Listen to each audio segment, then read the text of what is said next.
Unit of question ये भी try कर लिया।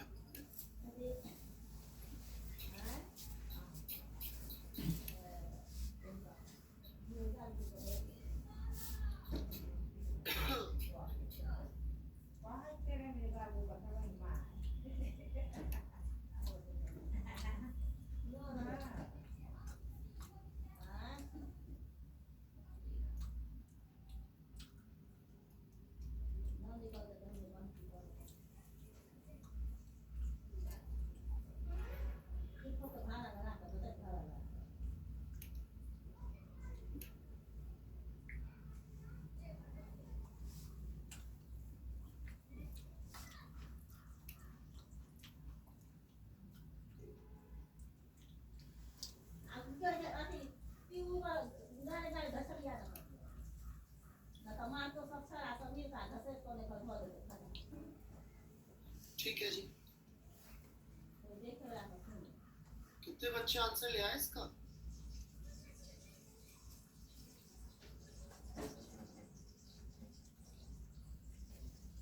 कितने बच्चे इसका आंसर ले आए?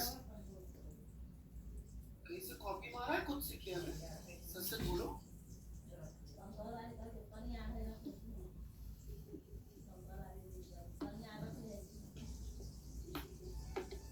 ऐसे खुद से इतने टफ सवाल कर लूंगी तो यार सिलेक्शन हो जाएगा जी। आपको पता है ना कितना टेंशन का काम है जी सिलेक्शन।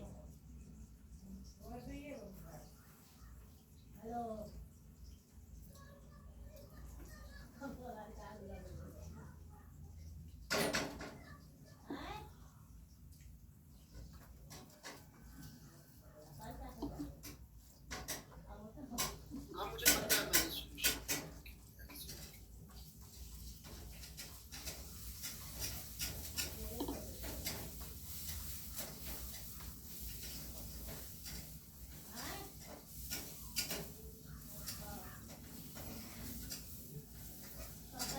ठीक है। मैंने इतना टाइम देने को नहीं कहा, मैंने तो कहा था भेज हर 2 घंटे में 10 मिनट के लिए ट्राई कर लो,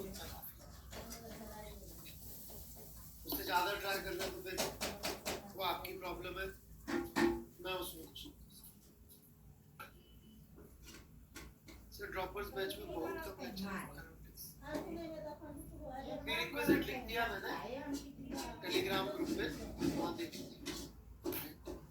तो जब टेलीग्राम ग्रुप लीगल था तब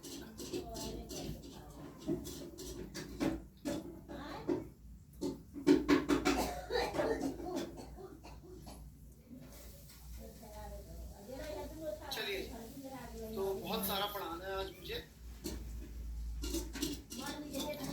शुरू करते हैं हम लोग। तो इस सवाल की मैं हिंट दे दूंगा भाई, उससे ज़्यादा नहीं होगा, हिंट दे देता हूँ मैं, उससे ज़्यादा नहीं। देखिए सवाल में 2 बिल्कुल डिस्टिंक्ट पार्ट है। एक वो पार्ट जो लिफ्ट ऑफ होने के बाद, ठीक है, मैं पार्ट वाले पोर्शन से पहले लिफ्ट ऑफ जब हो रहा होगा तो इसकी वेलोसिटी v है या v1 है, राइट, v0 क्या है, इसकी वेलोसिटी तो उस समय 0 है। जिस समय लिफ्ट ऑफ हुआ उस समय हम यूसीएम निकाल सकते हैं, और वो यूसीएम आ जाएगा, शायद मासेस बराबर थे तो v0/2 करके आ जाएगा। यहाँ तक कोई डाउट है तो बोल। अब ये v0 कैसे निकालेंगे बाद में बताऊंगा, ठीक है ना बात। और जैसे लिफ्ट ऑफ होगा only external force acting would be one. Lift off के बाद सिर्फ mg 2mg, तो इसका acceleration of centre of mass would be -g।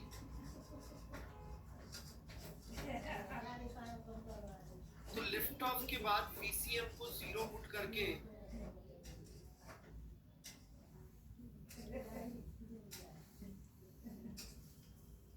Centre of mass कितना ऊपर गया ये निकाल सकते हैं लिफ्ट ऑफ के बाद।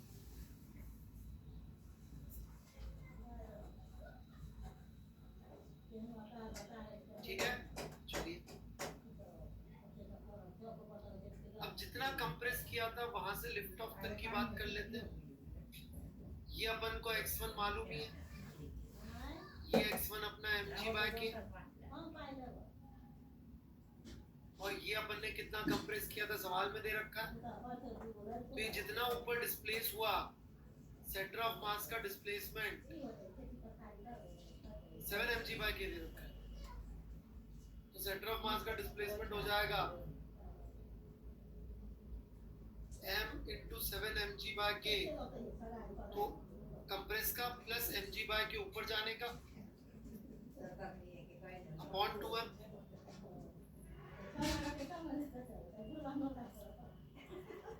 तो यहाँ से यहाँ तक जाने में सेंटर ऑफ मास का डिस्प्लेसमेंट हमारे पास 4 mg/k आ गया और उसके बाद का डिस्प्लेसमेंट हमको यहाँ से मिल गया। निकले आराम से।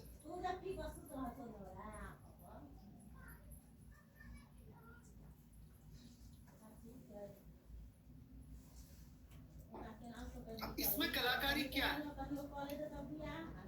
कि जब तक ये जमीन पे तब तक हम लोग बिल्कुल बात नहीं करेंगे F external is equal to MSCM की। क्यों नहीं बात करेंगे? क्योंकि गंदा गंदा नॉर्मल लग रहा होगा जो कि स्केल्स के हिसाब से वेरी कर रहा होगा, उसमें तो अपन बात करेंगे सिर्फ डिस्प्लेसमेंट।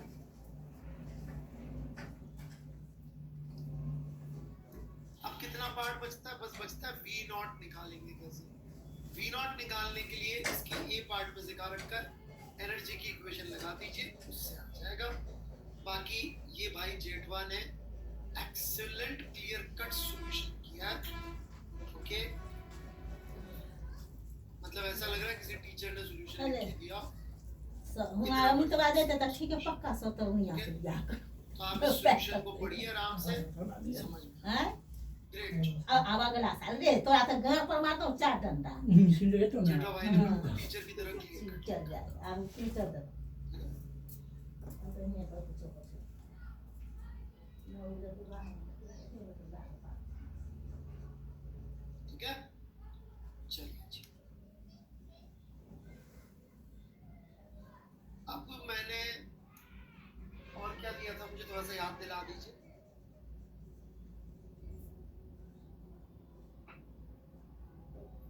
खाली कोन का सेंटर ऑफ मास,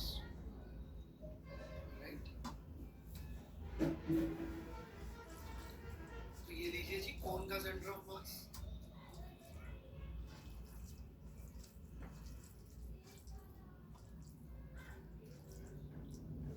यदि यहां से ले ले बेस से,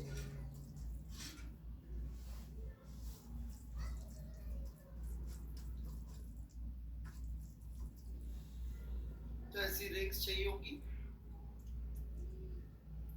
R रेडियस की, Y ऊपर थीटा एंगल बनाती हुई, जहां पे R बटा Y would be equal to tan theta.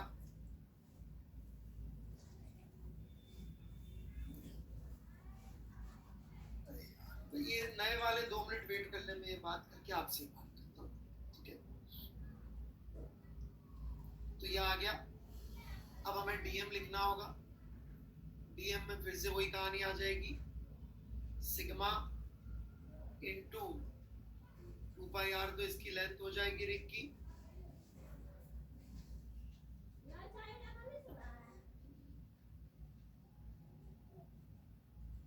अब इसकी विड्थ कितनी लिख के हम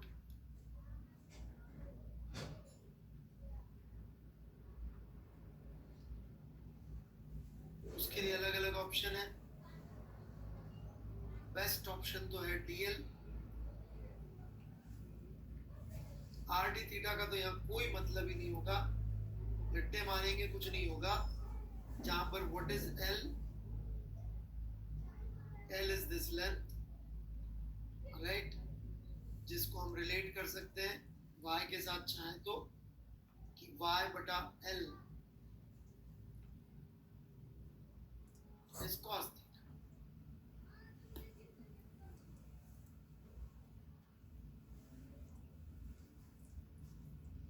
थीटा यूनिफॉर्म है, कांस्टेंट है, तो सब एक दूसरे से रिलेट हो जाएंगे।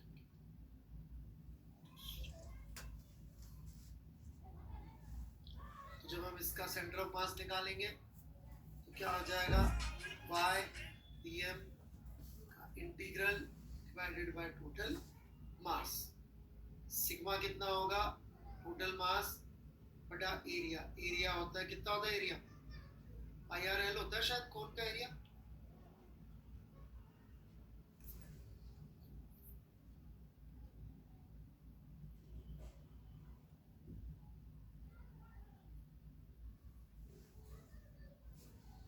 सही है ना,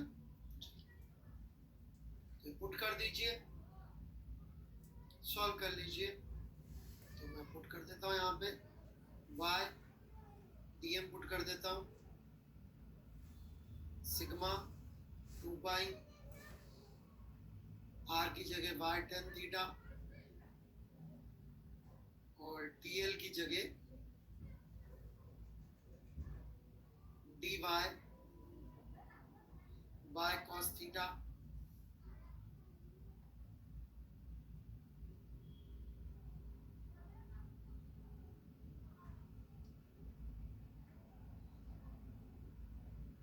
और m की जगह सिग्मा पाई r। सो ये आपका YCM आ जाएगा। ये सारा कांस्टेंट ही है, इसको थीटा तो इंटीग्रल के बाहर ही निकलना है, सो उसकी चिंता करने की जरूरत नहीं है हमको, है ना। थीटा इंटीग्रेशन में नहीं रहेगा, बाहर आ जाएगा, राइट। तो ये हो जाएगा इंटीग्रल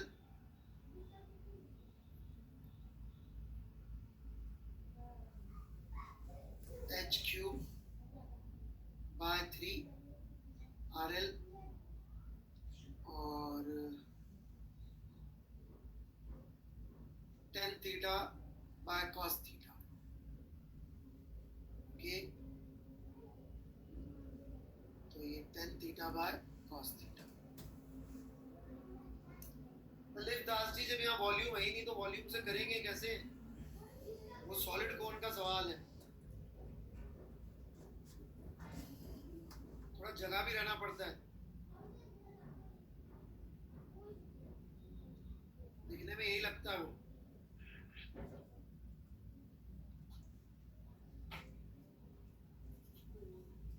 अब यहाँ tan थीटा वगैरह की वैल्यू रखनी पड़ेगी, तो वो रखते जाइए, काटते पीटते जाइए, h की टर्म्स में आंसर आ जाए, ठीक है।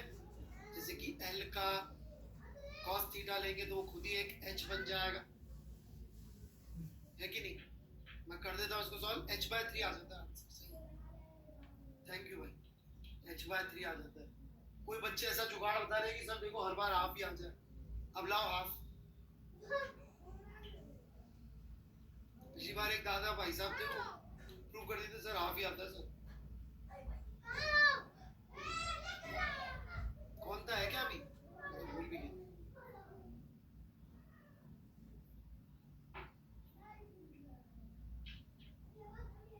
ठीक है, दो और बचते हैं, आधा लड्डू और सॉलिड कोन,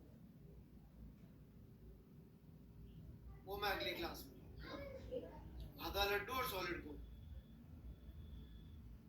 मैं आगे पढ़ाना चाहता हूँ, ठीक है। कितने बच्चे नए हैं,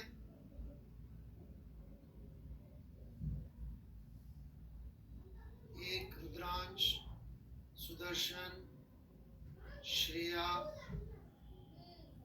3, लवलेश 4, मोक्ष 5, विवेकानंद 6, ओके 7, गुंजन 8, ओके।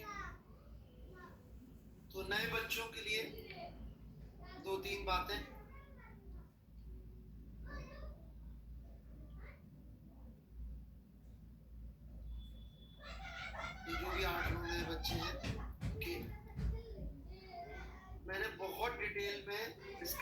ख्याल रखा है कि क्या क्या पढ़ा होना चाहिए 9 सितंबर से क्लास अटेंड करने के लिए। ड्रॉपर्स बैच में क्लास होगी, रोज होगी। Okay sir, I have completed till N11 WPE। कहाँ से पढ़े हो भाई, किससे पढ़े हो?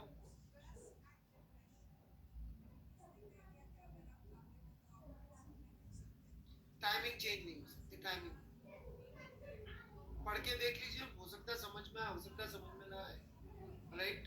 ठीक है, पढ़ के देख लीजिए कैसे। नहीं तो नहीं, 9 सितंबर से यहाँ ज्वाइन कर लीजिए।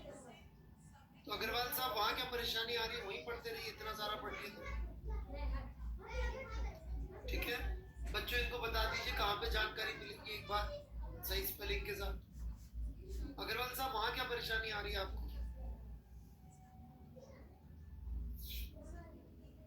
आदर्श कुमार जी ने लिख दिया, मैं कहाँ मिलूंगा जहाँ पे सारी जानकारी मिल जाएगी, क्या क्या पढ़ा होना चाहिए। अभी नए बच्चों को कुछ और पूछना है, 2 मिनट और है।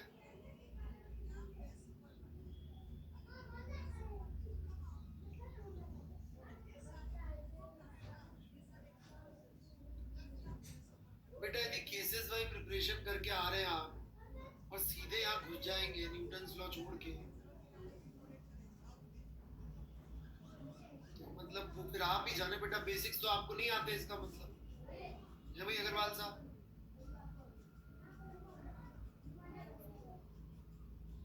टाइमिंग वही अगर अवेलेबल है और मैं कुछ नहीं कर सकता इसके अलावा, ठीक है?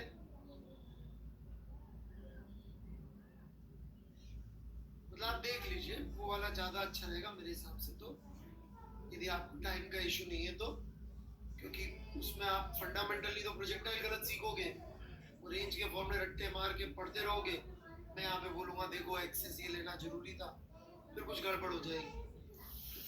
आईटी जितना नहीं बेटा, आधा सही जानने से तो नुकसान ही होता जितना मुझे पता है। बाकी आप चाहें तो कंटिन्यू कर लीजिए। चलिए मैं आगे बढ़ता हूँ। अरे वो h/3 2h/3 डिपेंड कर रहा है यार, किधर से नापे हो। इधर से 2h/3 आ रहा होगा, ऊपर से h/3 उल्टा 2h/3 बस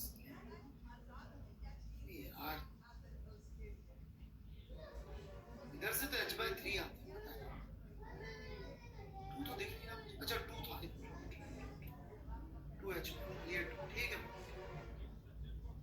We have to complete all 11 physics from Dropper's batch, और after mechanics we have to shift in nature, nurture।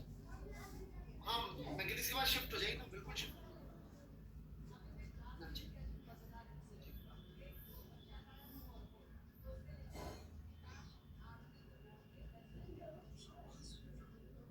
इधर देखते रहिएगा, नए नए जो कोर्स लॉन्च हो रहे होंगे उसमें जैसे ही आपको देखिए हीट लिखा हुआ या SHM फ्लूइड लिखा हुआ, शिफ्ट हो जाए, ठीक है जी। चलिए मैं आगे पढ़ाऊंगा।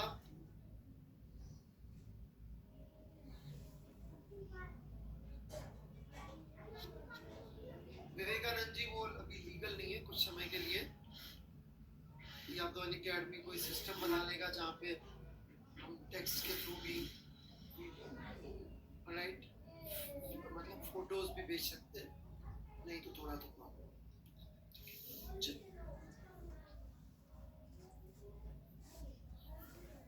हालांकि मैं किसी भी तरह का प्रमोशन नहीं करता, मैं तो इनफैक्ट यूट्यूब पे जाता हूँ जहाँ पे प्रमोशन के लिए जाना होता है, वहाँ पे भी भूल जाता हूँ प्रमोशन करना, राइट।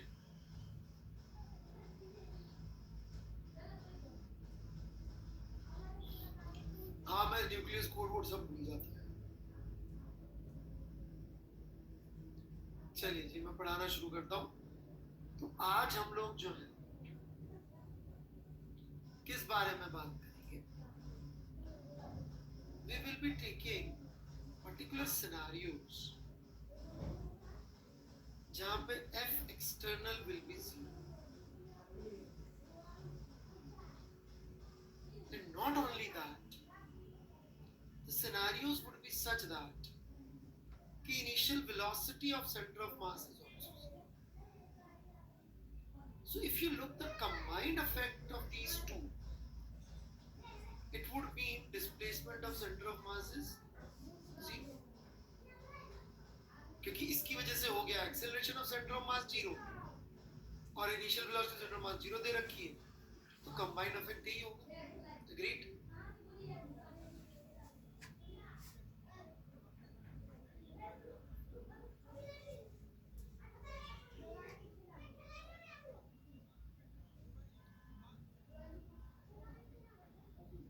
Agreed now?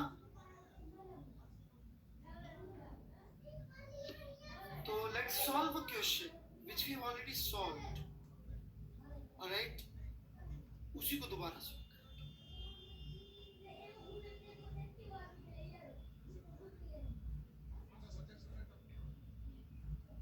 बहुत ही बोरिंग आदमी है अपन, नए सवाल भी नहीं है. कितना बेकार टीचर, कितने कम सवाल है. एक ही क्वेश्चन बार बार सॉल्व करना.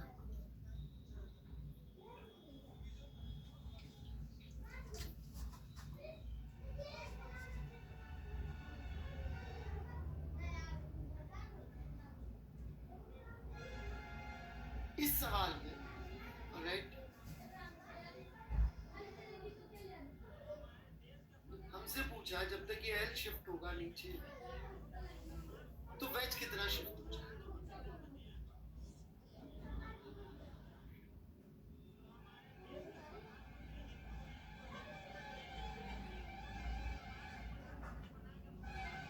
जेई में ये सवाल आएगा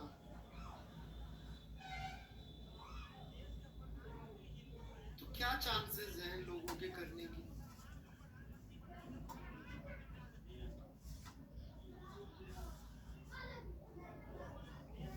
अपन का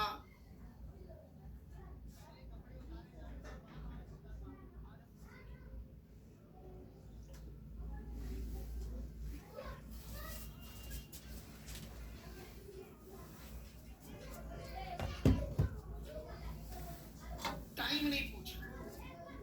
एग्जैक्टली मिस्टर प्रशांत, बेटा मैंने एनर्जी नहीं कहा था, मैंने क्या कहा था आप थोड़ा समझिए. मैंने कहा था कंजर्वेशन लॉज यूज होता, थोड़ा जोर डालिए दिमाग पे. मैंने सिर्फ एनर्जी कभी नहीं कहा था, मैंने कहा था कंजर्वेशन लॉज, जिसमें एनर्जी भी आता है मोमेंटम भी. क्या ये न्यूटन्स लॉ से सॉल्व हो सकता है?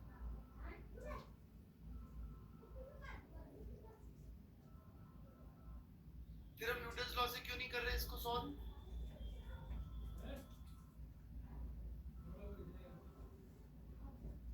क्योंकि टाइम फैक्टर नहीं. हमसे ये नहीं पूछा कि इसको यहाँ आने में कितनी देर लगेगी. तो that is the first hint कि this can be tried by energy moment. That is the first hint.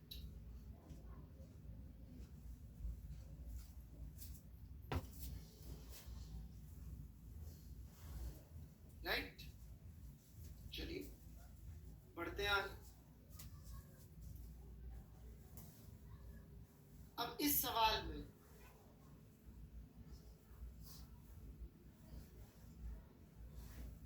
क्या हम कह सकते हैं एक्सटर्नल फोर्स 0 है सिस्टम पे?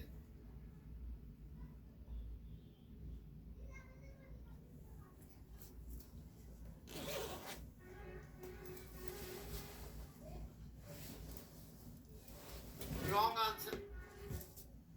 एक्सटर्नल फोर्स 0 नहीं है सिस्टम पे,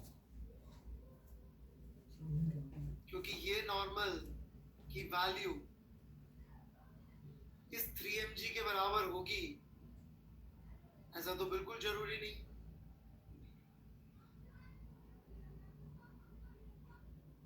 इनफैक्ट यदि हम देखें थोड़ा सा तो क्लियर कट प्रूव हो जाता है कि वाई डायरेक्शन में normal is not equal to 3mg. कोई बता सकता है प्रूफ कि बड़ा है कि छोटा होगा नॉर्मल 3mg से?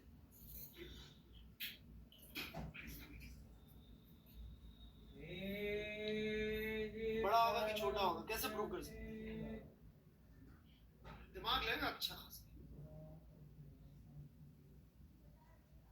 लॉजिक के साथ देना जवाब। नहीं बंसल जी, वो सब नहीं चाहिए मेरे को, ना ना, न्यूटन्स लॉ से नहीं चाहिए आंसर।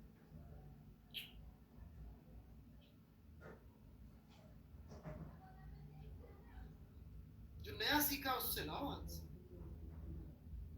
नहीं जा सकता।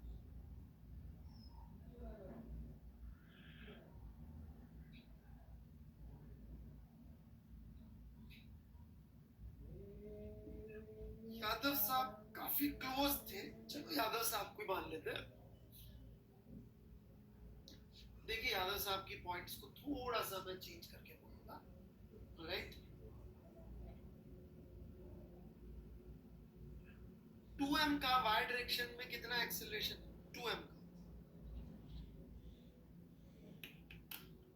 0। m का y डायरेक्शन में एक्सेलरेशन है क्या?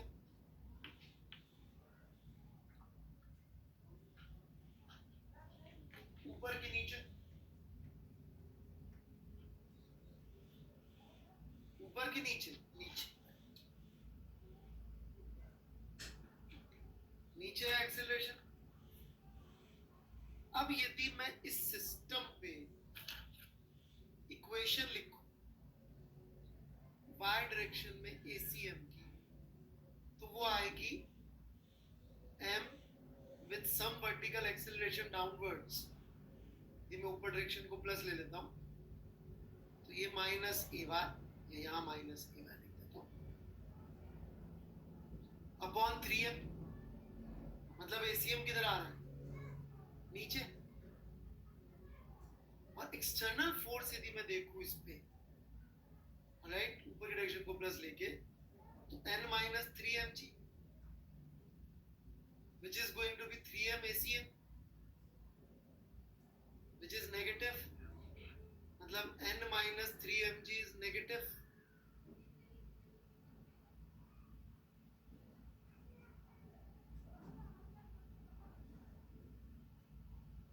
मतलब इसका मतलब n is definitely less than 3mg।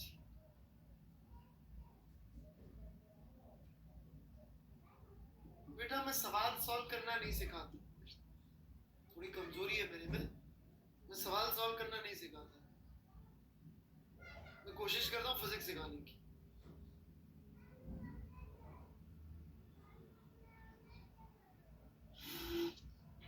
Okay, physics आ गई तो सब चीजें आ जाएंगी। ये एक बच्चा स्पैमिंग कर रहा है, स्पैम पे मैं सीधे ब्लॉक ही करूंगा विनोद जी, माफी चाहता हूँ गलती से ब्लॉक हो गया हो तो, राइट, है ना। मैंने गलती से विनोद थारू जी आपको ब्लॉक कर दिया है। इररिलेवेंट कमेंट करेंगे, पता नहीं क्या लिख रहा है वो, कभी क्या लिखता है कभी क्या लिखता है। Okay.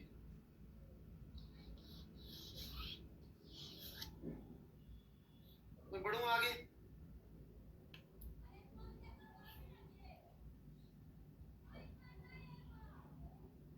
ये जीतू भैया कौन है? ये तो एक कैरेक्टर है कोई किसी चीज का, क्या है, क्यों लिख रहा है ऐसे?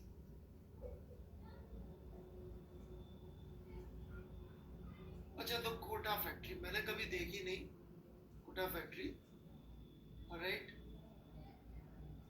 But all I can tell you is, जितना रियल मूवीज में कोई भी चीज दिखाते हो उतना ही रियल वो होगी। एक दो सीन देखे थे, राइट, जितना रियलिटी में मूवीज होती है रियल, उतना ही रियल मूवी।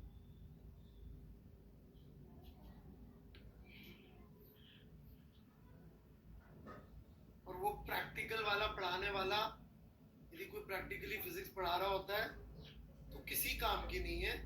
प्रैक्टिकली यदि कोई फिजिक्स पढ़ा रहा है तो जेई के लिए ऐसे सामान लेके लटका रहा है भटका रहा है, वो फिजिक्स किसी काम नहीं आती जेई की, राइट।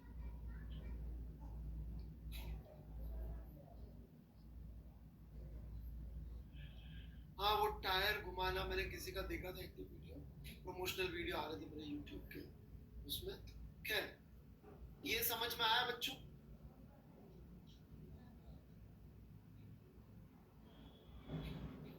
बेटा मेरे हिसाब से तो कहीं काम नहीं आती।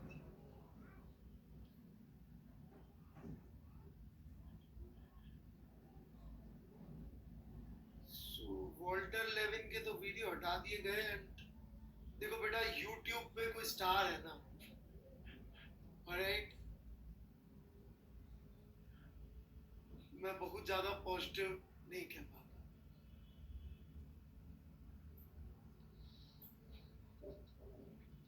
I am so sorry.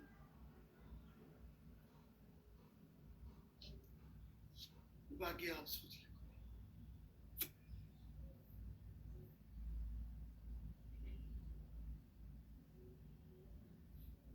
मैं बढ़ाऊं आगे तो वाई डायरेक्शन में डेफिनेटली एक्सटर्नल फोर्स जीरो नहीं है क्योंकि एसीएम इज नॉन जीरो। लेकिन क्या एक्स डायरेक्शन में नेट फोर्स जीरो है बच्चों? What about x direction? Yes, कोई फोर्स ही नहीं है सिस्टम पे एक्स डायरेक्शन में। साफ साफ दिख रहा है एफ एक्सटर्नल है ही नहीं एक्स डायरेक्शन। सम भी करने की जरूरत नहीं है। यहाँ तो थे तो चेक करना पड़ा। यहाँ तो जब कोई है ही नहीं तो क्या करूंगा? ओके, इनिशियली रेस्ट पे छोड़ा था। ये एक्स की बात कर रहा हूं मैं सिर्फ, मैं तो था ही नहीं कह रहा, अलग बात है। सो ये दोनों कंडीशंस पूरी तो मैच नहीं, पर एक्स में तो मैच हुई ना। एक्स में तो मैच हुई ना दोनों कंडीशंस।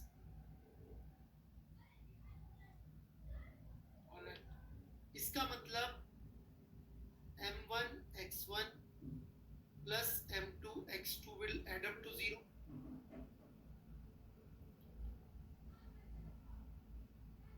क्योंकि displacement of centre of mass क्या होगा? m1 s1 plus m2 s2 upon m1 plus m2। आप बोलो तो नीचे अपॉन m1 plus m2 लिख दो, कोई इमोशनल हो रहा हो तो। कासर साहब, यार कोई हंसेगा नहीं, मैं प्यार से पूछ रहा हूँ बच्चे से। कासर साहब, इन लोगों से मेरा जो आपके प्रति स्नेह है वो बर्दाश्त नहीं होता। आप ये मत है ना, मतलब समझना है, इसलिए एक्सडी एक्सडी लिखते हैं। आप समझ रहे हैं ना? हाँ एग्जैक्ट। ये जलते हैं, मेरा जो स्नेह प्रेम है आपके प्रति उससे।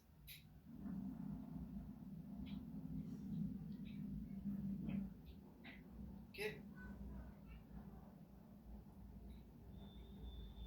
चलिए आगे बढ़े।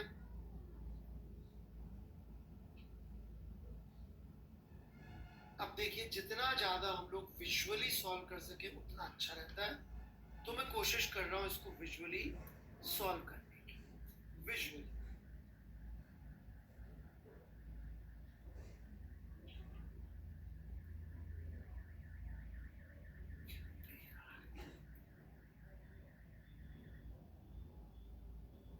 ओरिजिनली यहां था ये, थोड़ी देर बाद ये वेज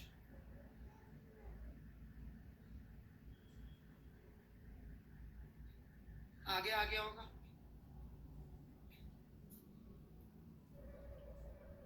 लेट्स से एक्स आगे आ गया होगा।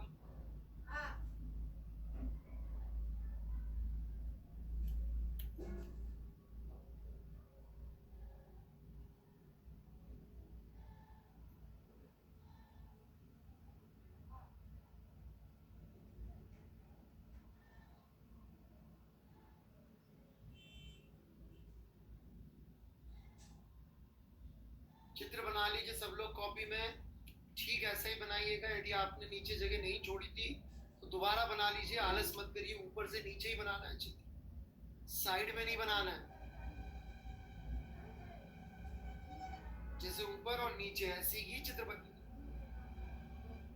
ये चित्र ऐसा नहीं कि इसके बगल में बना लिया उठा के, ठीक इसके नीचे। अनीश कुमार सिंह जी, छोटा क्यों बना रहे हैं आप?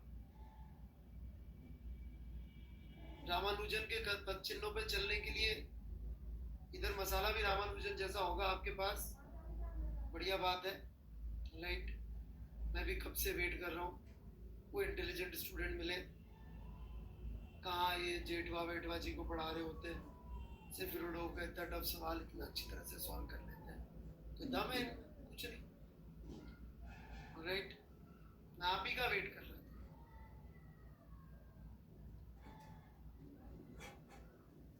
मैं तो पढ़ाई कर रहा हूँ यार लोगों को मेरी पढ़ाई समझ में नहीं आती है, कुछ तो गलती है यार मेरे से। मैं जिसकी पढ़ाई करता हूँ वो सॉरी मांग लेता है।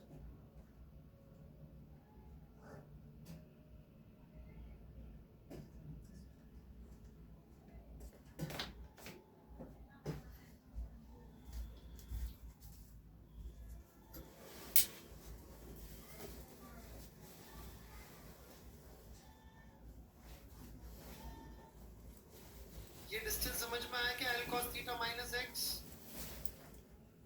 क्योंकि ये डिस्टेंस पूरा L cos थीटा रहा होगा। पक्का सबने बना लिया?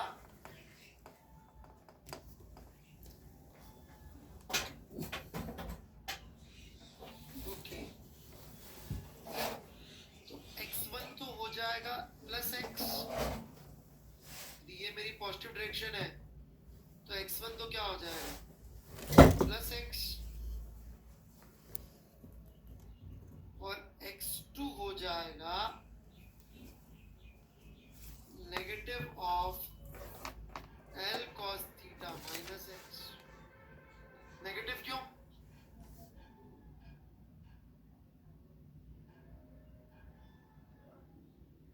अपोजिट रख दीजिए इक्वेशन।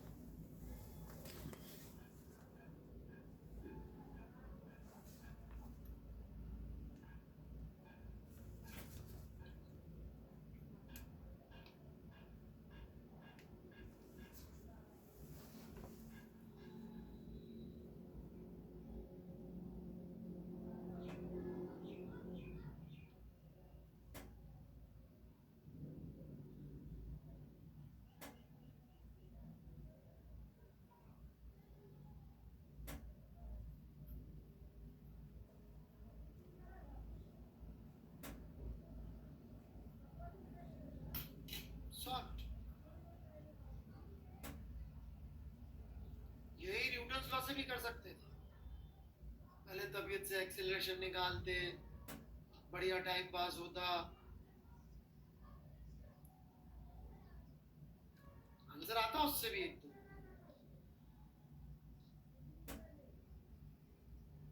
इसलिए बेटा वो जो गोल्डन रूल था ना वो बहुत इंपॉर्टेंट था।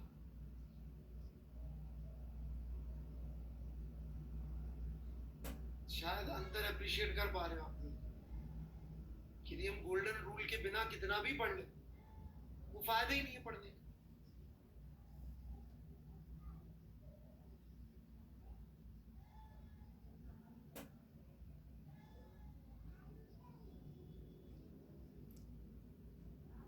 ठीक है,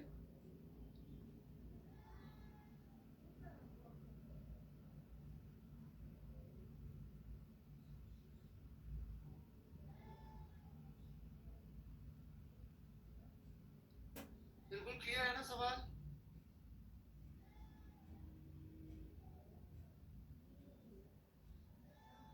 माइनस में किसको तकलीफ होगी सर? ये minus L cos theta minus x, बेटा ये distance L cos theta minus x है। जब मैं पूछ रहा था तब आपने कुछ नहीं लिखा, देख लो एक बार ऊपर फिर से, ये डिस्टेंस L cos थीटा ही है नीचे,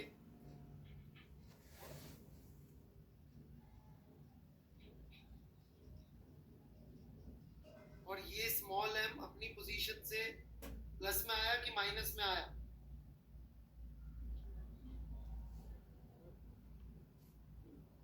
ये तो लेफ्ट है, लेफ्ट का क्या, माइनस में आया तो माइनस लगा। चलिए आगे बढ़े।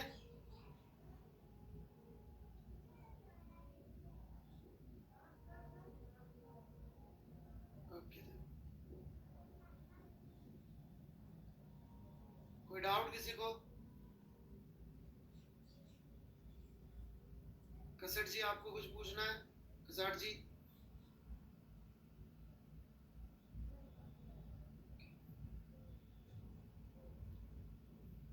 डेल cos थीटा बाय 3 करके आपका आंसर आ गया। एक सवाल और ले लेते हैं इस पे, फिर अपन आगे बढ़ेंगे, है ना? एक सवाल इसी आइडिया पे, ज्यादा सवाल नहीं लेंगे, बहुत अच्छा नहीं पूछिए, इतना भी सीखने लायक।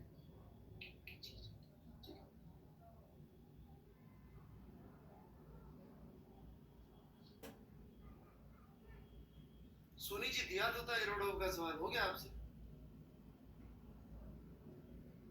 फिर क्या करोगे और लेके?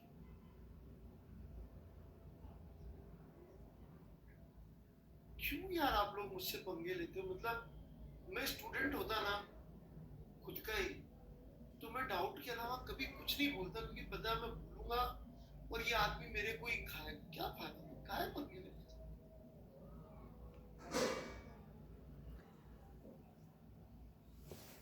हाँ तो वेज का ही तो निकाला मेरे भाई।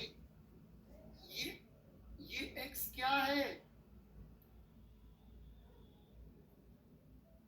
ये पीला पीला रंग यूज कर रहा हूँ, मेरे को बिल्कुल गंदा लगता है ये कलर, तुम्हारे लिए यूज कर रहा हूँ यार ये एक्स पीला पीला कलर। ये वेज ही तो चला है रे, ये गंदा पर्पल कलर में दोनों गंदे गंदे कलर यूज कर रहा हूँ यार।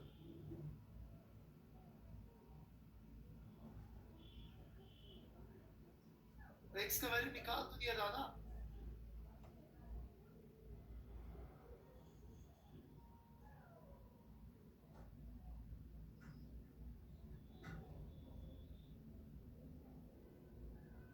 चलो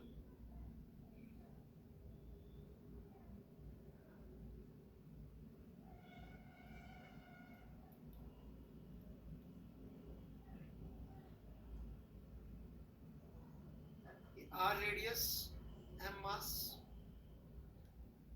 और ये एक सॉलिड बॉल है, इसके अंदर ही रखी हुई है।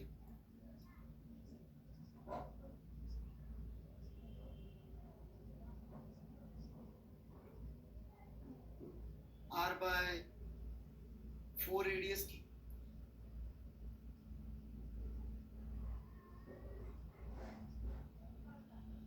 ठीक है? इसका मास 2m है, और इस अरेंजमेंट को हमने एक स्मूथ हॉरिजॉन्टल सरफेस पे रख दिया, ठीक है? अंदर की सरफेस पे कोफिशिएंट ऑफ फ्रिक्शन म्यू है, बाहर स्मूथ, और इसको अपन ने छोड़ दिया। तो हमसे ये पूछा गया है कि जब ये गेंद अपने लोएस्ट पोजीशन पर होगी, जिस मोमेंट पे ये गेंद अपने लोएस्ट पोजीशन पे आएगी, कौन सी गेंद? छोटी वाली गेंद, साइज में छोटी, मास में मोटी, साइज में छोटी। ये गेंद जब अपनी लोएस्ट पोजीशन पे आएगी तो ये बड़ी वाली खाली गेंद कहाँ होगी? ठीक है? भाई लोग क्लास के बीच में तुम 5-5 6-6 लोग ज्वाइन करते हो, पढ़ाई के मुद्दे से तो क्या आते होंगे? मृदुल दिमान, आरजे शाश्वत, हितेश, पंकज अग्रवाल, प्रणव गुप्ता, बेटा पढ़ लो यार, तुम लोग एक्सडी मत करो, सॉल्व करो।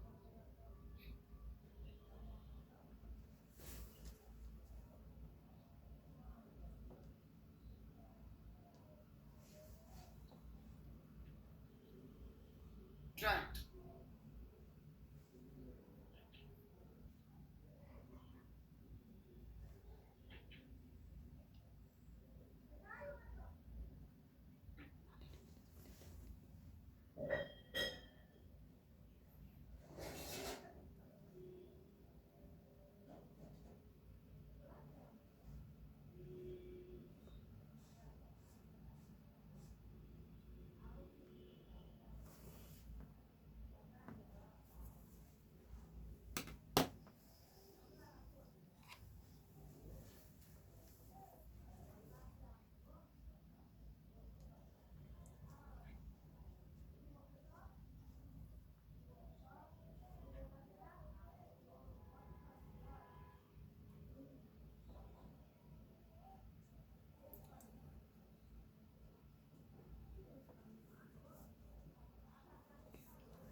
शुरू करते हैं. आप लोग डेफिनेटली ट्राई कर लेंगे, मैं मना नहीं कर रहा हूँ, अच्छी तरीके से ट्राई कर लेंगे.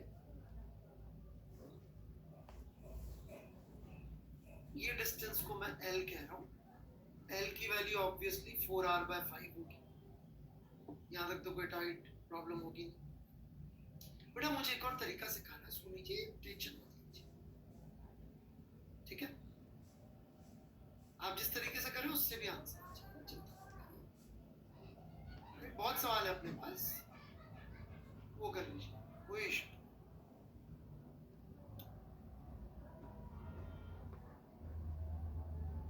अब मुझे एक चीज बताइए, इस ऊपर वाले चित्र में सेंटर ऑफ मास सिस्टम का इस ग्रीन वाले पॉइंट पे मैंने बोला है, तो ये ग्रीन वाले पॉइंट की यहां से दूरी कितनी हो जाएगी? 12/3.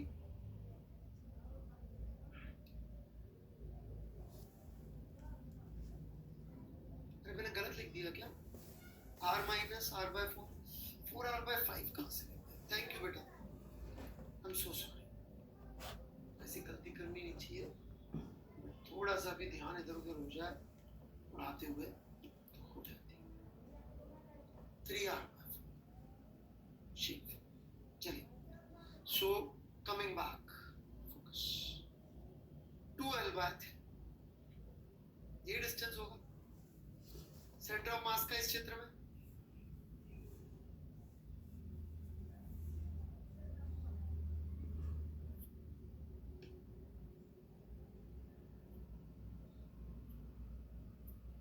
Agreed or not?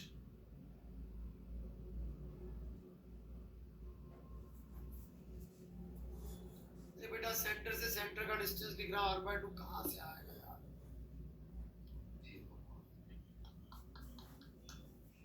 r minus r/4 है. चलो बढ़ो.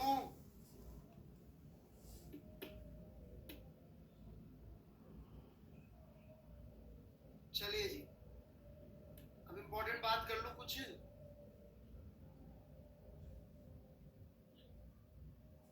X direction, external force, external force, internal नहीं पूछा, एक्सटर्नल फोर्स 0. कहना कोई है ही नहीं. इनिशियल वेलोसिटी कितनी दे रखी है? 0. सेंटर ऑफ मास की भी 0. इसका मतलब displacement of centre of mass is 0.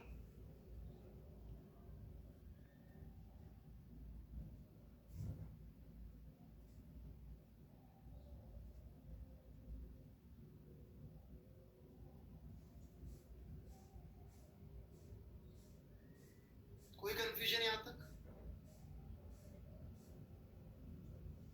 मतलब इस चित्र में जहां सेंटर ऑफ मास है, अगले चित्र में भी सेंटर ऑफ मास वही मिलना चाहिए.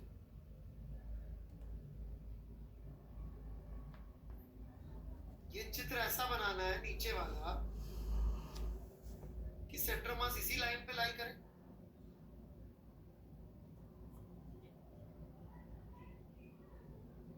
कोई डाउट हो तो बोलिएगा, मैं बना रहा हूं फिर वो चित्र. बनाऊं?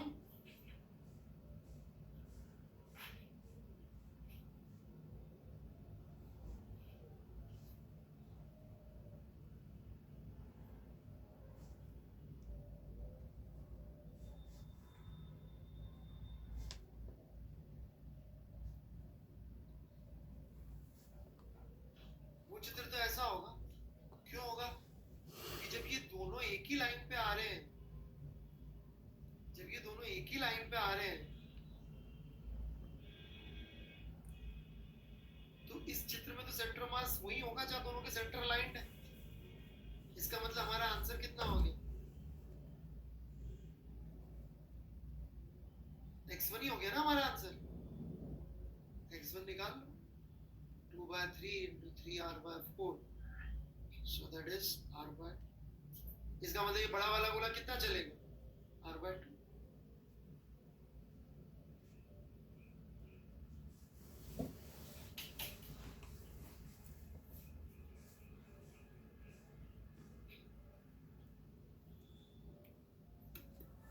से बता देता हूँ, ऊपर वाले चित्र में सेंटर ऑफ मास की लोकेशन निकाली सिस्टम की, ये 2m था, ये m था, तो m से 2l/3 की दूरी पर होगा, l अपन ने निकाल लिया सेंटर से सेंटर के बीच की दूरी से, सेंटर मास के बीच की दूरी से। अब हमने क्या बोला, अब हमने बोला भाई कि इस चित्र में जहां सेंटर ऑफ मास है, क्योंकि उसका डिस्प्लेसमेंट 0 है, नया चित्र ऐसा बनना चाहिए क्योंकि सेंटर ऑफ मास वही है। लेकिन नए चित्र में तो सवाल में हमें दे रखा है कि दोनों गेंदें एक के नीचे एक होंगी, लोएस्ट पॉइंट पे तो सेंटर ऑफ मास इन दोनों का लाइन होगा, तो दोनों का सेंटर ऑफ मास मतलब यहीं पहुंचना पड़ेगा। इसका मतलब बड़ी वाली गेंद यहाँ पहुंच गई, और यही पूछा था बड़ी वाली गेंद कितना चलेगी। So this is our answer.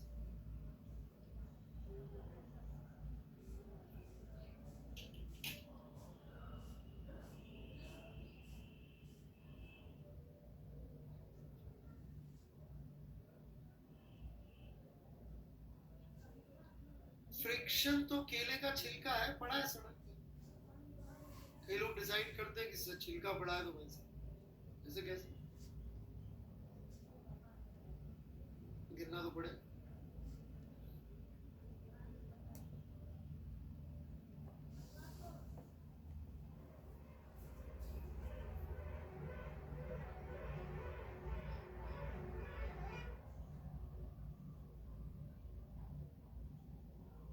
कोई डाउट?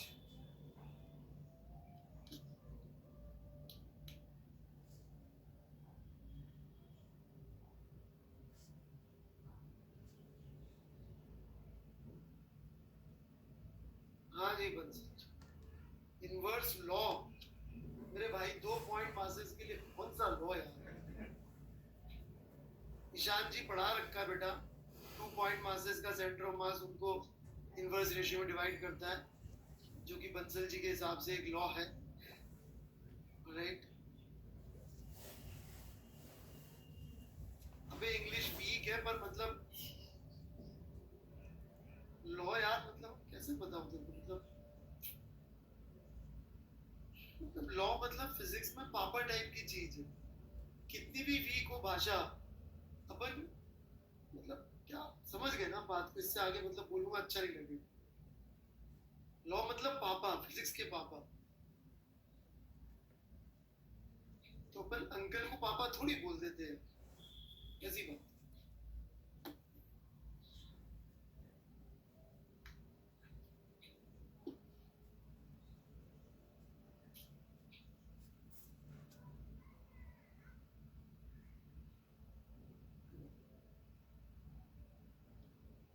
मतलब फिजिक्स के पेरेंट्स है, माई बाप, मतलब फिजिक्स क्या है, लॉज का एक लॉज ही तो है फिजिक्स का लॉ, समझो? बड़े आगे सेंटर ऑफ बिग सर्कल सीवन पर कैसे लिया?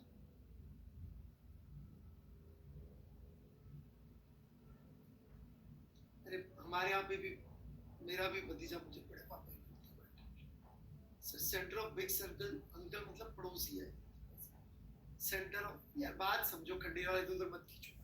Centre of big circle CM पे कैसे अप्लाई कर रहा है, क्या बोल रही है कली, कली समझ में नहीं आया। मतलब दोबारा चलते हैं आराम से बेटे, ये खाली गोला है यूनिफॉर्म, तो बेटे इसका सेंटर ऑफ मास तो सेंटर पे ही होगा। कली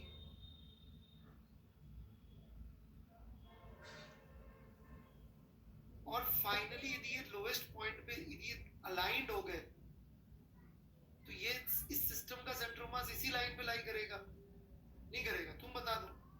ये गोला, इसमें ये दूसरा गोला, लोएस्ट पॉइंट पे इनका सेंटर ऑफ मास कहाँ लाई करेगा? यहाँ, यहाँ, यहाँ, यहाँ, यहाँ, कहाँ?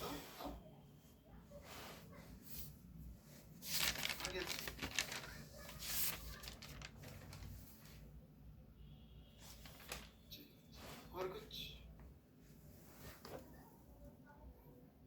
कुशाक सिंह में पहले भी कह चुका हूँ, कोई लड़की यदि पूछ रही हो तो बिल्कुल बकवास नहीं करनी ना, तो जबरदस्ती पंगा हो जाएगा मेरे साथ।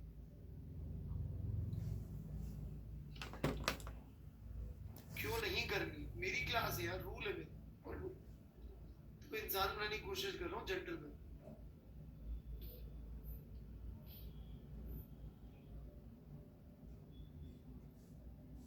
पहली पहचान होती है जेंटलमैन की, रिस्पेक्ट टू फीमेल्स, नो बदतमीजी, ठीक है। इसलिए बड़े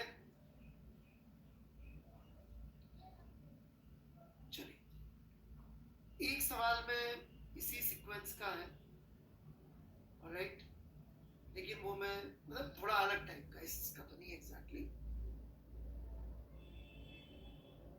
अच्छा, आपकी क्लास में नहीं होता वो, कुछ कुछ सवाल बचते हैं, मैं एचसीबी में दूंगा, तो आप करके आएंगे फिर डिस्कस करूंगा, ठीक है ना। पेन चला के आएंगे तो बेहतर समझ में आता है, राइट, है ना। तो मैं थोड़े भारी वाले जो अच्छे कॉन्सेप्ट, तो सवाल इजी लूंगा, कॉन्सेप्ट भारी होंगे ना, ठीक है ना। सवाल इजी, कॉन्सेप्ट भारी, थोड़ा डिफरेंट डायरेक्शन में हम लोग जा रहे हैं। अब हम जिस डायरेक्शन में जा रहे हैं वो एसेंशियली ये होगी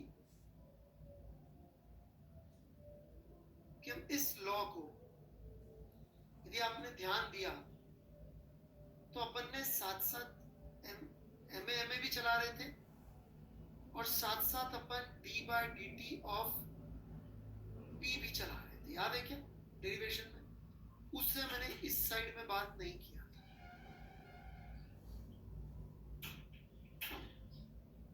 क्योंकि वो अपन क्या लिख रहे थे, D by D T m1 v1 ऐसे लिख रहे थे ना। So this can be simply d by dt of p1, ठीक है ना बात। तो वो जोड़ेंगे तो ये आ जाएगा, राइट। सो अभी जो हम सवाल लेंगे वो एसेंशियली इस टाइप के होंगे, और ये मतलब मोमेंटम में मैं केसेस नहीं पढ़ा रहा हूँ, एक फिलॉसफी समझा रहा हूँ कि मोमेंटम में एक्सटर्नल फोर्स जीरो सिस्टम हम कोशिश ही ऐसी करते हैं चुनने की जहां एक्सटर्नल फोर्स जीरो हो सके, और राइट, कोशिश इसी बात की रहती है। चैप्टर का नाम ही है momentum conservation. So how you conserve momentum, only when F external is zero, right. तो अब की बार एफ एक्सटर्नल जीरो होंगे, लेकिन हो सकता है यूसीएम जीरो ना हो, कोई और बात हो, राइट, कोई और बात, ठीक है। So let's begin. और सवाल को मैं, एक ही सवाल है, 2 या 3 अलग अलग तरीके से पूछूंगा, तो थोड़ा ध्यान से सुनिएगा और लिखिएगा। एक लंबा सा प्लैंक है, 2m मास का,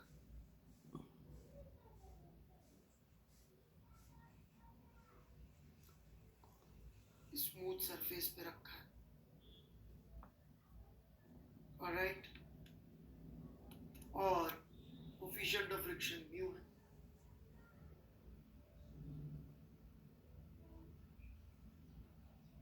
मास m है,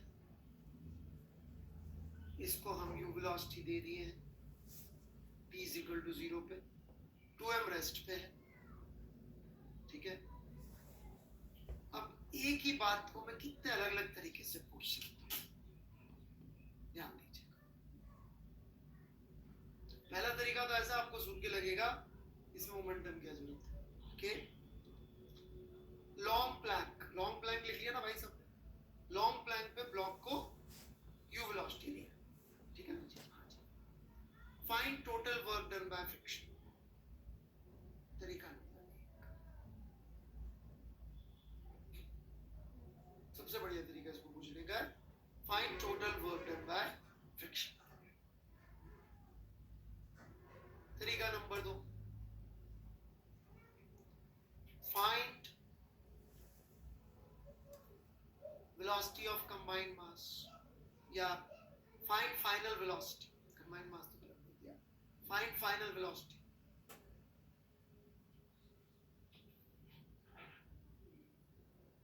find final velocity। तरीका number 3, find total loss in mechanical energy.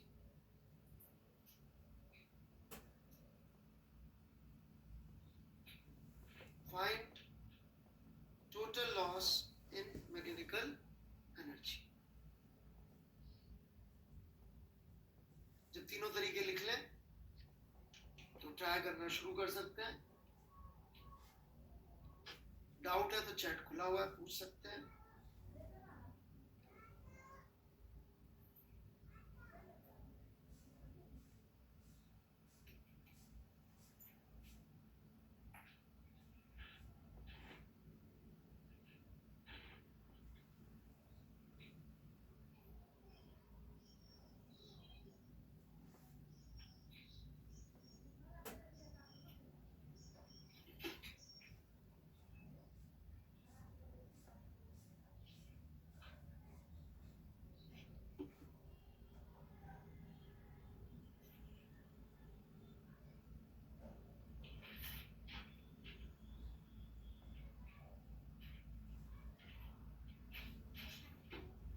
Work done by friction बोला है यादव जी, क्या मतलब होता है उसका?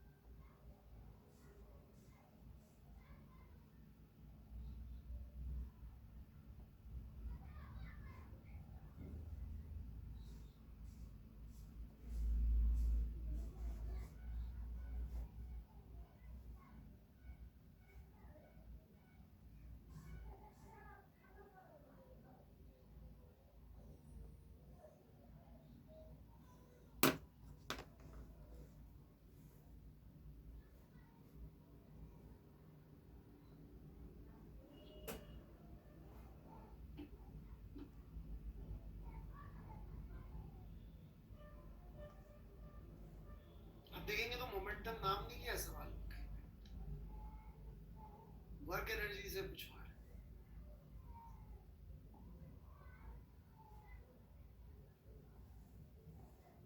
और अच्छे वर्जन भी अवेलेबल है same question.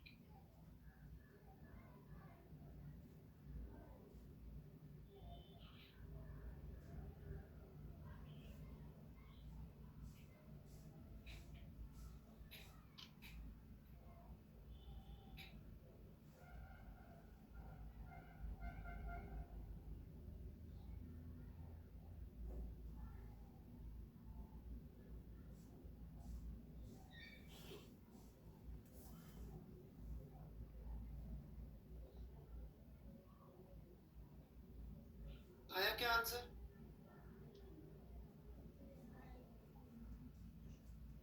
Okay, here we begin. Chatterjee का तो कुछ आ गया आंसर.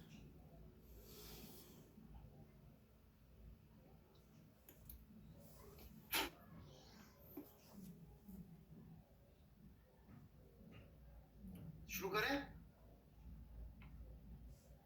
पहला point, everybody is ready? Okay. पहला पॉइंट, फ्रिक्शन कब तक लगेगा?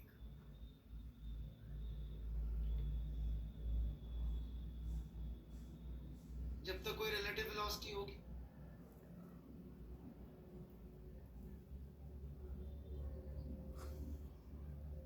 जब तक रिलेटिव वेलोसिटी होगी. कब लगना बंद हो जाएगा? जब रिलेटिव वेलोसिटी जीरो हो जाएगी. राइट?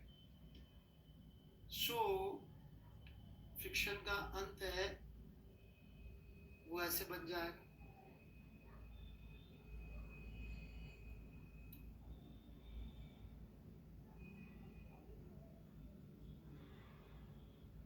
ये V से चल रहा है, ये V से चल रहा है.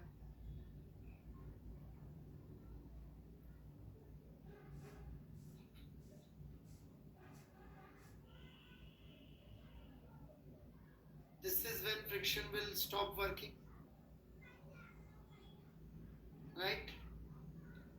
तो अपन सीधी वर्क डन बाय फ्रिक्शन पूछा था और इसको अपन अपना सिस्टम ले ले. राइट? और इस पे वर्क मैकेनिकल एनर्जी थ्योरम लगा दे, जो आई होप आप अभी तक नहीं भूले होंगे। So work done by external, external कोई है नहीं, work done by internal non conservative, बिल्कुल कोई है, कौन है, फ्रिक्शन है, उसी का वर्क पूछा भी गया, वो लगा दे। तो work done by internal non conservative या work done by friction would be final mechanical energy minus initial mechanical energy.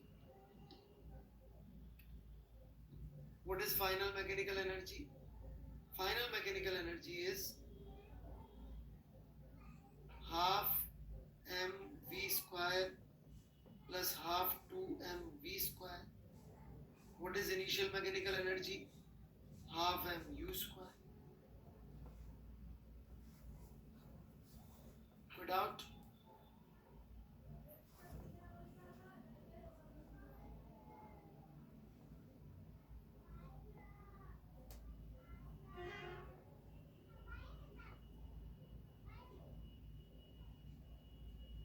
V तो हमारे पास है ही, कैसे निकाल सकते हैं V?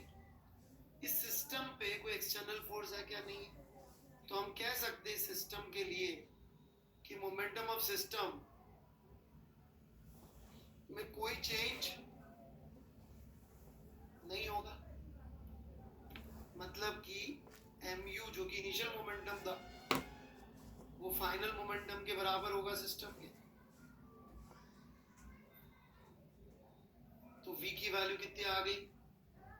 u/3 यहाँ पुट कर दीजिए, सॉल्व कर लीजिए, वर्क डन बाय फ्रिक्शन आ जाए। मैकेनिकल एनर्जी में लॉस पूछेंगे तो वो भी यही है।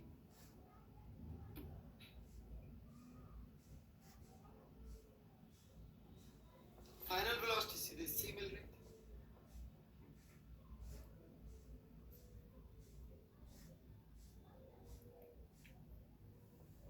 ठीक है क्या?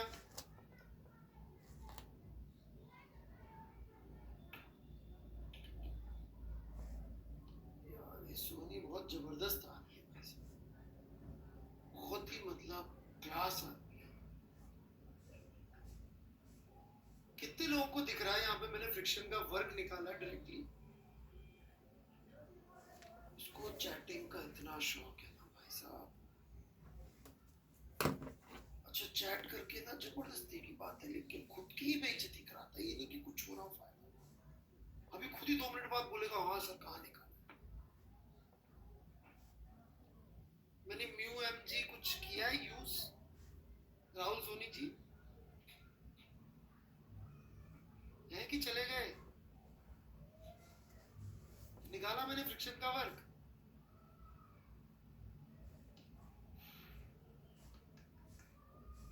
बेटा सोनी ऐसा है, तुम्हें कुछ ना कुछ रटना है। अब तुमने क्या किया, मेरे स्टेटमेंट्स को रटना शुरू किया।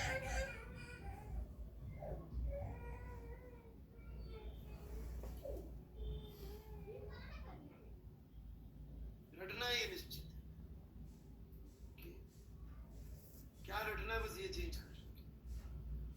मेरी थोड़ी ब्रांड वैल्यू ऐसी है कि यार ये इसकी कॉन्सेप्चुअल पढ़ाता होगा, रटाता नहीं है, तो अपन ने मेरी ब्रांड को यूज कर रहे हैं, बट ब्रांड ही यूज कर रहे हैं, बस रैपर यूज कर रहे हैं, अंदर का सामान फेंकते हैं।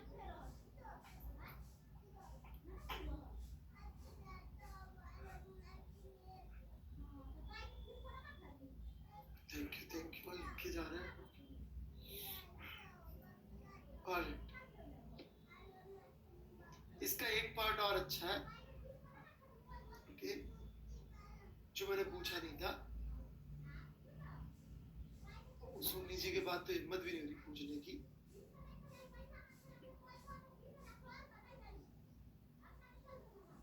पूछू रहने दो यार।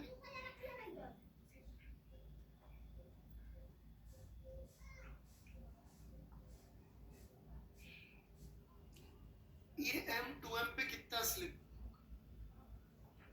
M2M पे कितना स्लिप?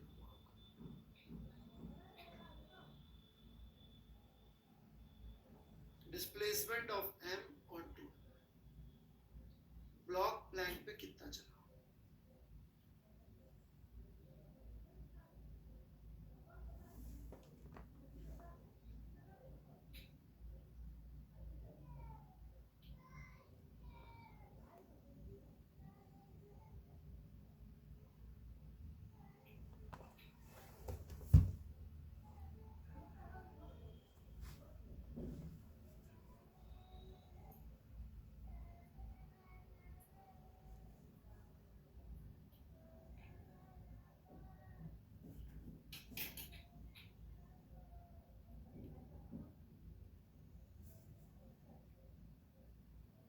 मिस्टर जी आप आंसर दे दिया करो ना यार।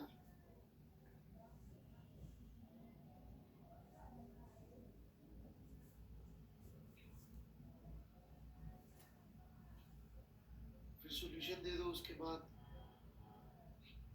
और आपको ही पढ़ाना है तो फिर प्रॉब्लम ही नहीं है मेरे को तो।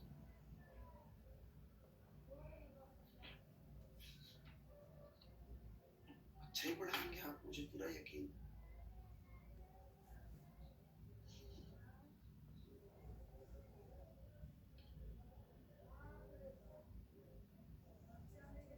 हाँ भाई, वर्क डन बाय फ्रिक्शन कितना आया था? कितना आया था? माइनस 2mu²/3 आया था क्या? This was work done by friction. अब मेरा पॉइंट ये है कि work done is independent of frame. Sir क्या काइनेमेटिक्स चल रहा है? नहीं बेटा, हम लोग जो है जनरल रिलेटिविटी पढ़ा रहे हैं बेटा।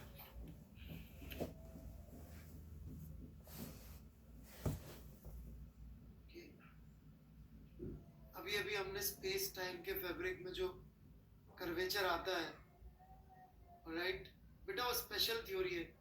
आराध्या पढ़ती लिखती हो नहीं तुम, स्पेशल थ्योरी तो खत्म हुआ, टाइम हो गया, जनरल चल रही। बिल्कुल नालायक।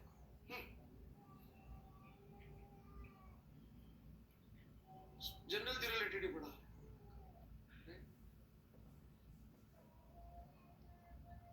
सर टू नहीं था, टू नहीं था, उप्स उप्स। अब जनरल रिलेटिविटी पढ़ाएंगे तो छोटी मोटी कर दो, इतनी टफ चीज है नहीं। कहाँ था? राइट। तो work done by friction is -mu²/3। Friction का वर्क या किसी का भी वर्क इंडिपेंडेंट ऑफ फ्रेम होता है। तो यदि एक बंदा यहीं बैठ जाए प्लैंक पे, तो उसको प्लैंक तो चलता हुआ दिखेगा नहीं। कौन चलता हुआ दिखेगा? सिर्फ ब्लॉक, और ब्लॉक पे फ्रिक्शन पीछे वर्क कर रहा होगा। तो कितना वर्क करेगा? -μmg है। कोई बोलेगा सर ये तो नॉन इनर्शियल फ्रेम है, वो बात ठीक है, नॉन इनर्शियल फ्रेम है क्या, लेकिन मैं कुछ और लगा रहा हूँ क्या? वर्क ही तो कैलकुलेट कर रहा हूँ, वर्क पे तो न्यूटन सेकंड लॉ लगता नहीं है। वर्क को काइनेटिक्स से रिलेट करूंगा तो न्यूटन सेकंड लॉ लगेगा। थोड़ी बात समझना, बड़ी गहरी बात करी है मैंने न्यूटन सेकंड लॉ थोड़ी लगा, मैंने तो वर्क कैलकुलेट किया। वर्क की कैलकुलेशन में इनर्शियल इनर्शियल फ्रेम से मतलब नहीं। इनर्शियल इनर्शियल फ्रेम का क्वेश्चन तभी आएगा जब सेकंड लॉ या उसका कोई फॉर्म यूज हो, so I can directly relate it. और आ गया आंसर।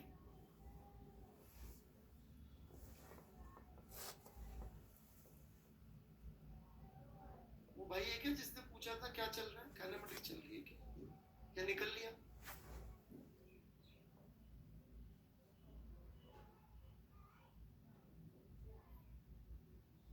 अरे ये मैंने क्या निकाल लिया यार,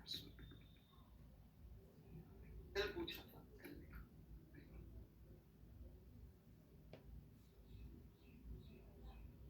चलो भाई, क्लियर है क्या?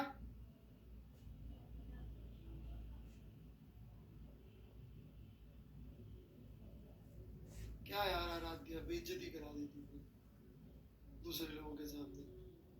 स्पेशल थ्योरी का फॉर्मूला जनरल में बोल रही है।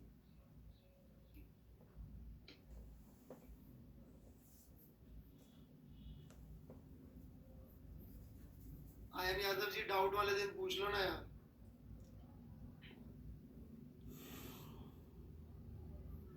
है ना? अभी टाइम मिला तो कोशिश करूंगा, फिर क्या किसी को बताऊंगा किसी को नहीं बताऊंगा, नाराज हो जाते हैं। चलिए we are done with this.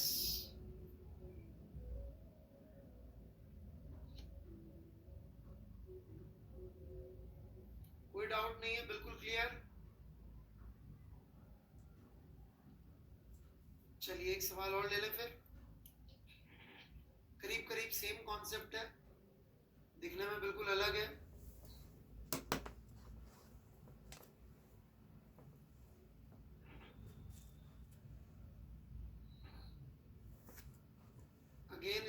Horizontal surface, इस m मास को मैंने u वेलोसिटी दे दी, ये नेचुरल लेंथ पे थी स्प्रिंग, और u वेलोसिटी मैंने दे दी।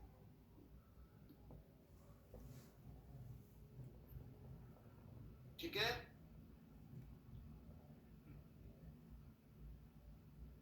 Find maximum extension in spring.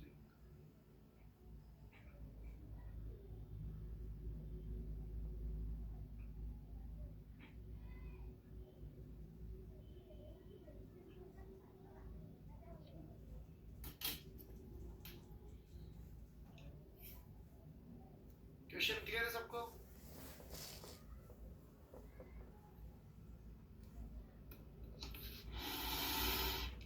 क्या कर लीजिए, मैं 1 मिनट में आता हूँ। ये रही।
हो गया सिंह साहब?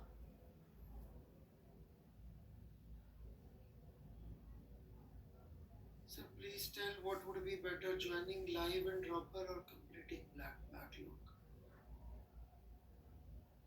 मेरे हिसाब से तो लाइव वाला ही बेटर रहेगा, क्योंकि मैकेनिक्स काफी कॉम्प्लिकेटेड है, फिर कुछ का कुछ डाउट आएगा तो दूर नहीं होता, प्रॉब्लम बस इतनी सी। ओके,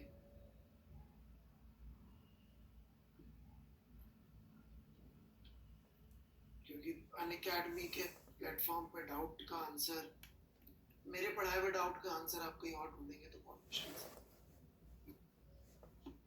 कॉन्सेप्चुअल डाउट का आंसर मैं ही दे पाऊंगा। ऑलराइट, तो सबसे पहले तो बात कर लेते हैं मैक्सिमम एक्सटेंशन जो ये कह रहे हैं कब आएगी? जब m रुक जाएगा, जब m रुक जाएगा तब कब आएगी मैक्सिमम एक्सटेंशन?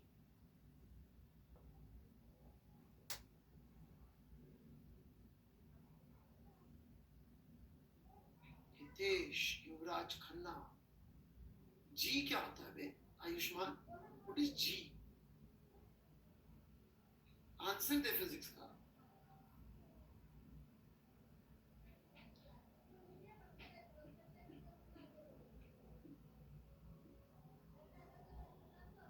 ऑलराइट, बड़ी सिंपल सी बात है भाई, फिर से सुन ले एक बार। ये v1 से चल रहा है, ये v2 से चल रहा है, 2m को m दूर जाता हुआ दिखेगा यदि v1 is greater than v2, तो x बढ़ रहा होगा, राइट राइट।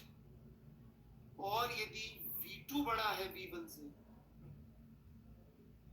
तो एक्सटेंशन कम होता हुआ दिख रहा होगा।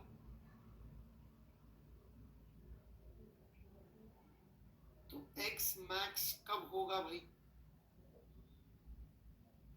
जब v2 1 0 हो जाए, जब रे दूर जाता हुआ दिखे ना, पास आता हुआ दिखे।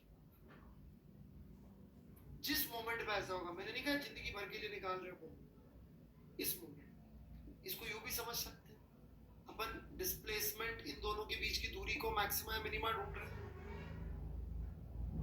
यही तो मैक्सिमा मिनिमा ढूंढ रहे हैं ना अपन, जिसका S21 का मैक्सिमा मिनिमा कब आएगा, जब उसका डेरिवेटिव 0 हो जाए। कोई कंफ्यूजन थोड़ा सा भी, लिटिल nobody?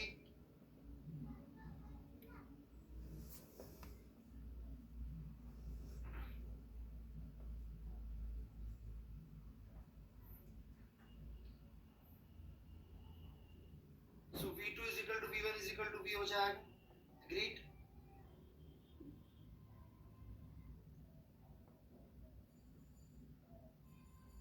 और उस समय ये जो एक्सटेंशन है वो x1 है। अब यदि मैं ये सिस्टम लूं, तो इस सिस्टम पे what is the external force? 0।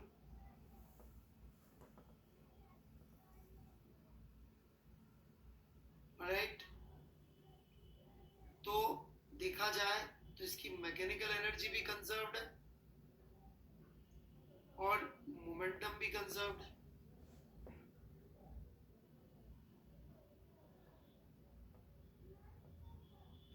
Right, तो इनिशियल मैकेनिकल एनर्जी कितनी थी? Half mu square. Final mechanical energy कितनी है? Half 3mv square plus half kx max square. Initial momentum कितना था? mu। फाइनल मोमेंटम कितना है? 3mv। उठा के पुट कर दीजिए, xm की वैल्यू आ जाएगी। कोई तकलीफ थोड़ी सी भी?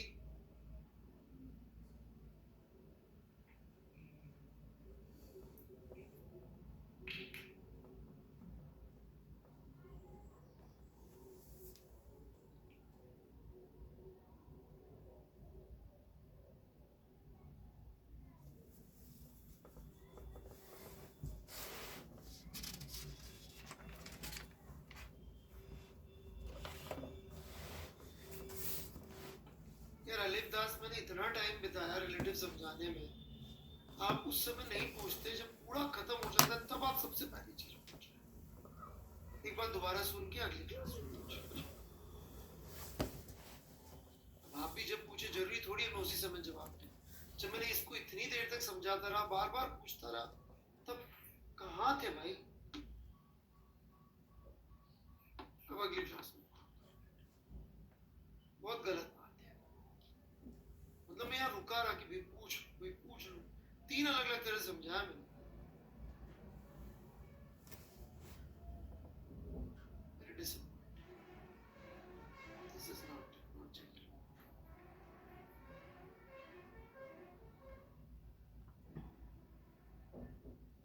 कुछ और है भाई?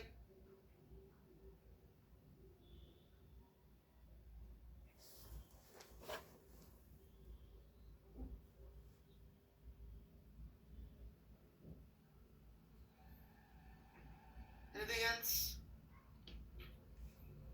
आगे बढ़ो। एक सवाल और ले लूं जल्दी से।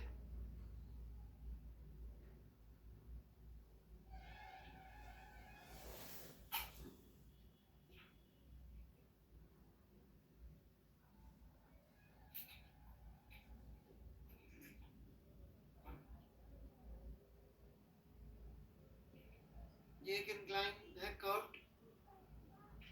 इस मास को मैंने u वेलोसिटी दिया, कितनी मैक्सिमम हाइट पे जाएगा?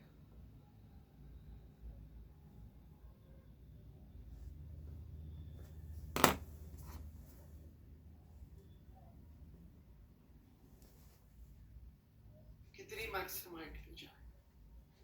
जंप नहीं कर रहा है, इतनी वेलोसिटी दी है कि जंप करके चला जाए। राइट, क्वेश्चन क्लियर है?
बच्चों मैक्सिमम हाइट कब अटेन होगी? एनीवन?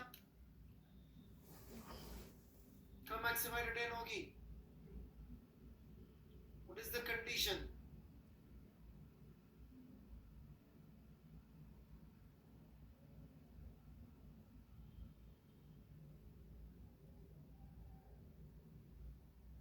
यदि ये v से चल रहा है तो m यदि अभी भी इसके ऊपर चल रहा है, ललित दास जी सुन लो अभी हो तो, फिर नहीं तो नींद लग गई होगी आपको। हाँ जी सुन ले। यदि ये 2m के ऊपर m चल रहा है तो अभी और ऊपर जा रहा है और नीचे आ रहा होगा, बोलो। यदि इस तरफ चल रहा है तो अभी और ऊपर जा रहा होगा, और इस तरफ चल रहा है तो नीचे आ रहा होगा। इसका मतलब मैक्सिमम वेलोसिटी कब होगी? है ललितदास जी? जब मैं ऊपर चल रहा हूं, जब मैं नीचे आ रहा हूं। जब 2m पे बैठे हुए को ना तो ये ऊपर जाते हुए दिखे ना नीचे जाते हुए दिखे, वो यही है ना रिलेटिव मोशन। आपने वेक्टर सेक्टर के जुगाड़ों से सीख लिया होगा, शुरू से तो पढ़े नहीं है मुझसे। आप मुझसे पढ़े होते तो कॉन्सेप्चुअल रिलेटिव मोशन आ गया होता। नहीं पढ़े आप मुझसे, मुझे याद है। अरे हैं दास साहब की नहीं है।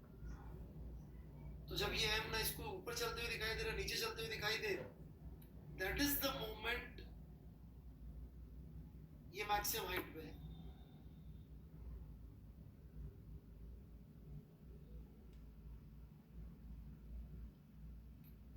इसीलिए मैं कह रहा था आपसे जब आप ज्वाइन कर रहे थे कि भाई साहब शुरू से पढ़ लो, शुरू से।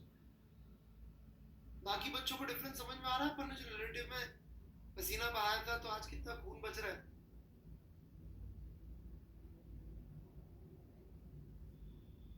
तकलीफ हुई थी मुझे पता है रिलेटिव में, जब बोला था वेक्टर नहीं करेंगे पर समझेंगे रिलेटिव को। और अगली क्लास में डिफरेंस और ज्यादा दिखेगा रिलेटिव मोशन। दास साहब अगली क्लास में और परेशान हो सकते हैं। अगली क्लास में देखिए रिलेटिव का डिफरेंस बढ़ता ही जाएगा, रोज बढ़ेगा रिलेटिव का डिफरेंस। रोलिंग में सबसे एक्सट्रीम पे जाए। क्लियर है सबको ये बात? तो इस मोमेंट पे दोनों की वेलोसिटी भी होगी। बेटा लेक्चर नंबर नहीं होता दास जी, आप शुरू से पढ़ ले मेरी माने तो, बाकी आपकी मर्जी है। इसे टुकड़े टुकड़ों में नहीं आएगी physics.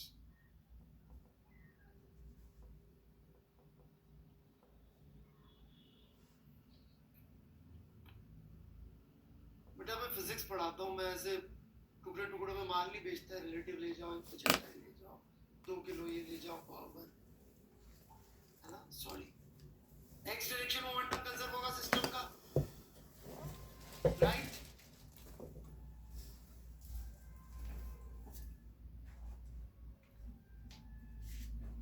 So mgh plus half 3mv square is equal to half mu square and mu is equal to 3mu. Equations जानबूझ के सारी सेम है, डेटा मैंने जानबूझ के सारे सेम लिए, क्योंकि अगली क्लास में मैं आपको एक ऐसी इक्वेशन पढ़ाऊंगा, एक ऐसी फिजिक्स पढ़ाऊंगा कि ये सवाल सारे मेंटली सॉल्व हो सकते हैं।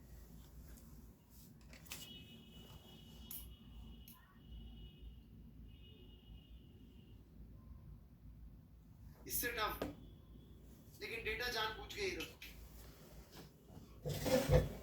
मतलब आलसी तो हूं इसी में कि डेटा एक जैसा रख रहा हूं, बट लॉजिक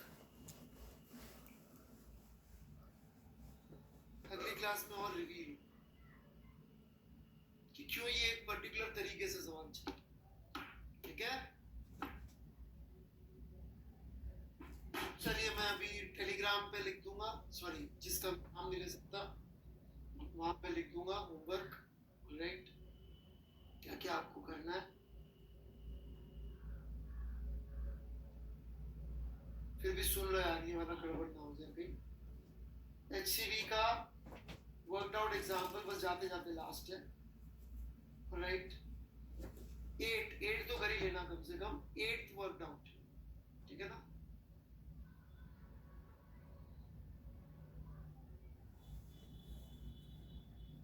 चलिए जी, आपकी और क्लास भी होगी।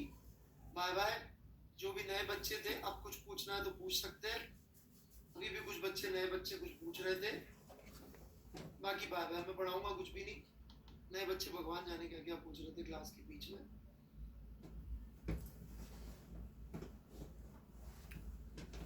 अरे बेटा नहीं है तो अभी सॉल्यूशन कहाँ देखूंगा यार। सर ऑर्गेनिक की क्लास से क्लैश होगी बेटा, नवंबर तक काम चलाओ, बाकी फिर आपकी मर्जी है। ऑर्गेनिक के जितने मार्क्स होते हैं और फिजिक्स के जितने होते हैं वो आपका डिसीजन है कि किसके मार्क्स ज्यादा है, वो डिसीजन आप लेंगे। ज्यादा लंबी मैथ्स नहीं लगेगी। सर मैं कोचिंग में भी हूँ तो मैं अनअकैडमी देखूं या लाइव क्लासेस, पता नहीं बेटा, जो इच्छा होगा।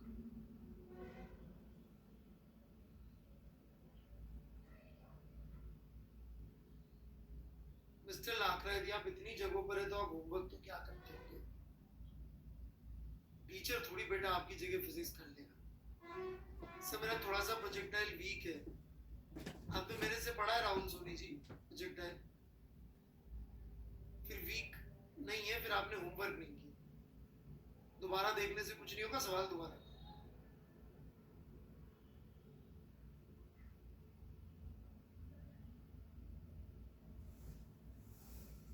अभिषेक कुमार जी बैकलॉग की जगह 9 सितंबर को ड्रॉपर्स के बैच में क्लास शुरू होगी मैकेनिक्स की, वो अटेंड कर लीजिए, उसमें लाइव डाउट पूछ सकेंगे। सर मैं भी नया हूं तो पुराने चैप्टर कैसे कवर करूं? अभी तो जवाब दिया यार। हाँ आफ्टर नवंबर 11 का ज्वाइन कर लीजिए। सर अनअकैडमी के प्राइस हाइक हो रहे तो कब तक के लिए सब्सक्रिप्शन एक्सटेंड करूं? मुझे क्या मालूम बे, मैं मतलब मैं कैसे बताऊंगा करना, तेरे को कब तक पढ़ना है? महान इंसान है भाई। सर मैंने आपसे पहले से पढ़ा था और अब तक का किया है, वर्मा जी कुछ बाकी है क्या? रिवीजन रिवीजन कोई जरूरत नहीं, नहीं नहीं अच्छी मैथ्स करिए, फिजिक्स हो रही है मैथ्स करिए, मैथ्स में खूब सारे सवाल,